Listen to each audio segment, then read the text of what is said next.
It's funny. Usually when we talk about a medical diagnosis, there's this expectation of clinical precision. Like you break your arm, the x-ray shows that jagged white line, and the doctor just points at the screen and says, there it is. Right. There's the fracture. It's very comforting because it's undeniable. We really like our pain to be visible, you know, categorized. And most importantly, treatable with some clear mechanical protocol. Exactly. But then you step into the world of the human heart and dealing with spiritual or emotional pain, and suddenly that x-ray machine is just, well, it's totally useless. We're looking at a diagnostic landscape that is incredibly murky. Oh, for sure. Especially when you try to pinpoint something that's invisible yet, absolutely destructive, like unforgiveness. Yeah. And that is exactly what our mission is for today's deep dive. We are exploring a truly profound and honestly pretty challenging teaching by Pastor Shiferaw Feyssa. It completely flips our understanding of what it means to forgive. It really does. And he Yeah. anchors this whole concept in an ancient text, right? Yeah. Colossians 3:13, which simply says, bear with each other and forgive one another. Which, I mean, that sounds lovely on a greeting card. It sounds super polite, like something you'd cross-stitch on a pillow. Exactly. Yeah. And that is where we get tripped up, because forgiveness can sometimes sound like this soft, theoretical, almost polite concept, like saying excuse me when you accidentally bump into a stranger. Right, just a social grace. Yeah, but Pastor Feyssa takes this source material straight into the trenches of unimaginable real-world agony. We are looking at what happens when forgiveness isn't just a polite gesture, but a matter of absolute spiritual and honestly physical life or death. And just to set the tone for this right out of the gate, the pastor doesn't frame forgiveness as this favor that you graciously grant to an offender when you finally feel ready. He frames it as a strict command. The mandate. Exactly. And counterintuitively, he argues that this command is actually the only mechanism that brings personal liberation to the victim. It's not about the offender at all. Okay, let's unpack this. Because to understand why this command is so vital, we first have to really look at what a lack of forgiveness does to us. And he starts with this incredibly vivid analogy, the engine metaphor. Oh, I love this one. It's so relatable. It really is. So imagine you get into your car, you turn the key, and the engine revs perfectly. It sounds powerful, right? Or, yeah, all the noises there. All the noise. But when you put your foot on the gas, the vehicle refuses to move an inch. You're just burning expensive fuel, you're making a massive racket, but you are completely stuck. So you pop the hood, right. A mechanic looks inside and finds a critical blockage, like a fuel line is completely choked off. And if we map this onto our own human psychology, our spiritual lives, this is the exact condition so many of us find ourselves in. Oh, absolutely. You might be putting in a tremendous amount of effort in your life. You're reading the self-improvement books, you're meditating, you're hustling at work, you are revving your internal engine as loudly as you can. You're going nowhere. Nowhere. You feel entirely stuck, you cannot advance. And the pastor identifies unforgiveness as that precise, suffocating blockage in the human soul. It just stops your momentum cold. Yeah. It's like running a high-end operating system on your laptop, but 90% of your RAM is being consumed by this invisible malware running in the background. That is a great way to put it. But the tricky part is diagnosing it, right? Yeah. Like, how do you know if you actually have that blockage or if you're just going through a normal rough patch? Right. This is where he introduces what he calls his medical exam for the soul. Yeah, to check if you're actually sick with this. Right. And he challenges you to look really closely at your everyday reflexes to see if you're infected. And notice that he doesn't ask you how you feel about the person. He doesn't want you to psychoanalyze your feelings. He asks you to observe your involuntary behaviors. Yeah, it's highly grounded stuff. Like if you are walking down the street and you see the person who wronged you approaching from a block away, what does your body do? Do you naturally avert your eyes? Exactly. Do you suddenly pretend to be just endlessly fascinated by a storefront window? Or do you instinctively cross to the other side of the street? Just a physical avoidance. Yeah. And then he moves to the modern ultimate test, right? Your smartphone. Oh man, the glowing screen of truth. Your phone vibrates. You look down, and their name pops up on your caller ID. Can you bear to answer it and just say hello? Or do you instinctively hit ignore, toss the phone onto the couch, and just feel your blood pressure spike? Because think about the physiological response happening in that split second. Yeah. It's not just in your head. Your sympathetic nervous system kicks in. Your stomach drops. Your palms sweat. Yeah. Your amygdala is literally hijacking your brain, preparing you for a fight-or-flight scenario simply because of pixels on a screen. Unforgiveness isn't a passive state. It is a highly active, exhausting metabolic drain on your body. And it pushes you toward this dark obsession, too. Yeah. Does just replaying the memory of what they did to you push you immediately toward plotting revenge? Oh, right. The imaginary shower arguments. Yes, where you finally perfectly put them in their place. But here's the ultimate MRI test the pastor uses. This is the one that really forces you to look in the mirror. He asks, are you secretly upset when your transgressor succeeds? What's fascinating here is how profound of a psychological probe that is. It cuts right to it. When you hear they got a promotion, or you see them on social media looking genuinely happy, does it physically bother you? And conversely, when you hear they face a sudden ruin, a failure, or a heartbreak, is there a dark, gleeful voice inside you whispering, finally, justice? Yeah, that shift is wild. Because the injury is no longer about the initial offense at that point. The focus is entirely on your ongoing internal toxic state. Right. If their success hurts you and their pain brings you joy, the disease of unforgiveness has fully metastasized in your own heart. You're no longer just a victim of a past event. You are actively being poisoned by your own bitterness in the present. Which is terrifying. Yeah. But if I can just push back on this for a second. Once we diagnose this blockage, the natural question is why we have to clear it, especially when holding on to anger feels so justified. It feels protective. It does. The pastor insists we have to clear it because it's a divine command. Right. But hold on, calling it a command sounds almost, I don't know, oppressive. If someone wrongs me deeply, my anger feels like my only armor. Sure. So telling me I'm commanded to drop it feels like I'm being stripped of my defenses and victimized twice. How does he justify making it a mandate? Well, that is the natural human friction with this idea. Yeah. But consider the nature of a command in this context. A command isn't always about a tyrant exerting authority just to crush your autonomy. Right. Sometimes a command is a guardrail designed to keep you from driving your car off a cliff. The pastor points directly to the Lord's Prayer, which is prayed by millions of people every single day. In it, you are asking God to forgive your sins in the exact same manner that you forgive those who sin against you. You are actively asking the divine to use your own standard of mercy on you. Which is a horrifying metric if you really think about the grudges we hold.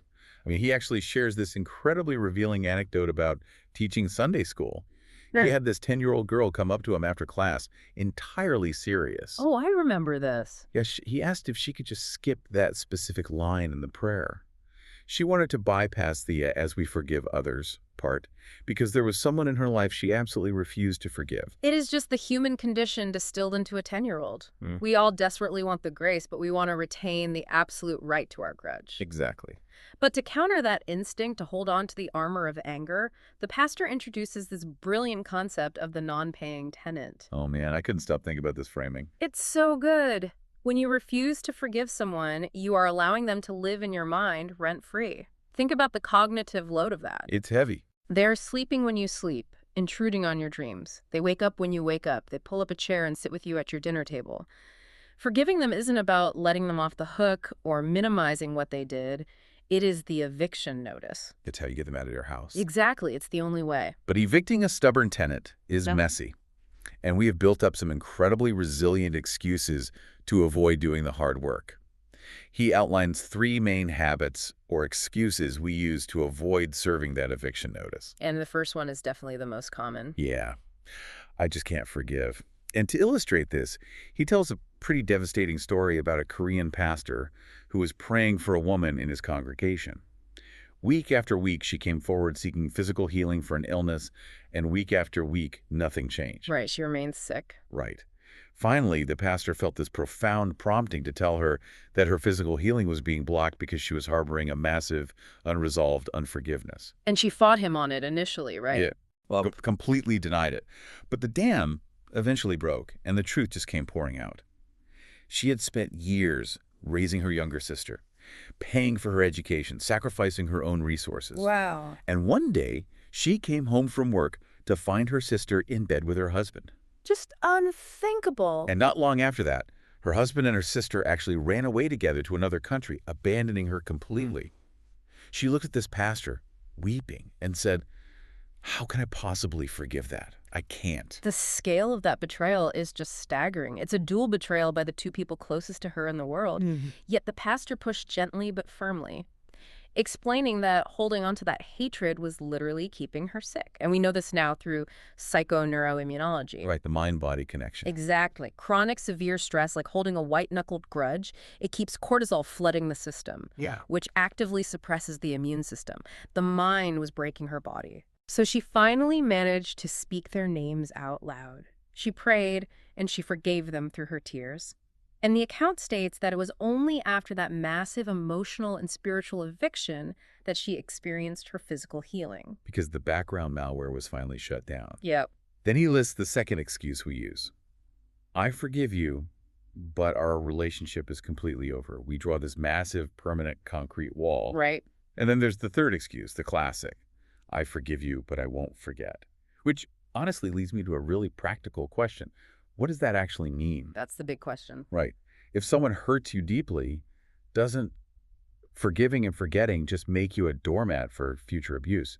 It's like surviving a snake bite. You don't have to keep carrying anger toward the snake to heal, but you also don't go sticking your hand back into the snake's nest. That's a great point. You remember the bite for your own survival, but you flush the venom out for your health. Yeah. How does he balance that? Your snake bite analogy is spot on. This raises a fundamental question about the nature of human memory and neuroplasticity. The pastor is not arguing that human beings can magically erase their neurological pathways. Okay, good. If you are traumatized, your brain encodes that memory to protect you. When the source text talks about God forgiving and remembering sins no more, it isn't describing divine amnesia. It is describing a conscious choice. A choice not to weaponize the memory. Precisely. It means choosing not to dwell on the bitterness, and crucially, choosing not to use that memory as a bludgeon against the person every time you have a disagreement in the future. Right. Uncoupling the memory from the emotional venom is what breaks down the wall of enmity. If you clean a house but leave the bags of garbage sitting right in the middle of the living room floor, it's not truly clean. The memory is the floor plan, but the resentment is the garbage. You have to take the garbage out. It's a complete rewiring of our natural instincts. And because it goes so deeply against our survival instincts, we need blueprints. We need to see people who have successfully navigated this impossible terrain to know it can actually be done. And we have those models. Here's where it gets really interesting. The pastor points to these ancient historical case studies that are just wild when you analyze the interpersonal power dynamics at play. He deliberately selects extreme examples to demonstrate that the mandate of forgiveness scales to the absolute highest levels of betrayal and power. Look at the betrayal between brothers. You have Esau, who forgave his twin brother Jacob after Jacob literally manipulated their blind father and stole Esau's birthright, stole his entire future. Yeah. You have Joseph, who was thrown into a pit and sold into human slavery by his own brothers who then told his father he was dead. But years later, Joseph has absolute unquestioned power over them in Egypt. He could have executed them with a single word. But he doesn't. Instead, he weeps and forgives them. And you have David, who had King Saul trapped in a cave. This was the man actively hunting David with an army to slaughter him.